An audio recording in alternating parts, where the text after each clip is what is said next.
Perfetta sintesi tra museo e natura, il centro etnografico di Rivalta accoglie il visitatore nel Parco del Mincio e lo guida attraverso i lavori del passato e le meraviglie della biodiversità. La struttura ha sede nel Logino Ariello, sulla riva destra del fiume, e costituisce un ideale punto di partenza per visitare la riserva naturale, un'area di circa 1 migliaio di ettari fra le più importanti zone umide del nord Italia. Nelle sue 7 sale, il Museo etnografico dei mestieri del fiume si snoda intorno alle tradizionali attività della caccia e della pesca. I mestieri tipici sono riproposti attraverso gli arnesi di uso quotidiano e sono fissati nei loro momenti salienti: l'armatura e la messa in opera del Bartavel, la costruzione di un richiamo per uccelli. Il visitatore entra così in un mondo semplice, abitato dai pescatori e dalle loro barche, dagli strumenti per pulire i canali e per farsi largo tra i canneti.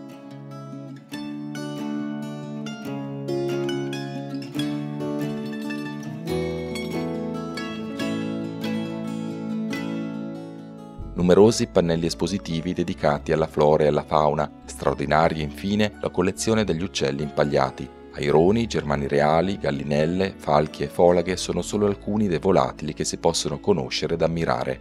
Lasciato il museo, si apre per tutti la possibilità di fare un'escursione nei canneti, a bordo di canoe o di battelli a basso impatto ambientale. Il museo si ritrova all'interno del Parco Mincio, funziona come centro parco, biblioteca, ufficio turistico e abbiamo anche la sede dell'Ostello del Mincio. L'area protetta dal 1984 per il Parco Mincio offre anche la possibilità di noleggiare le canoe, quindi di vedere il canneto, che è la nostra ricchezza, anche all'esterno. Possiamo parlare di un museo sia fisico ma interno ma anche esterno. Chi arriva qua apprezza la tranquillità, la natura e anche lo sport e il fiume.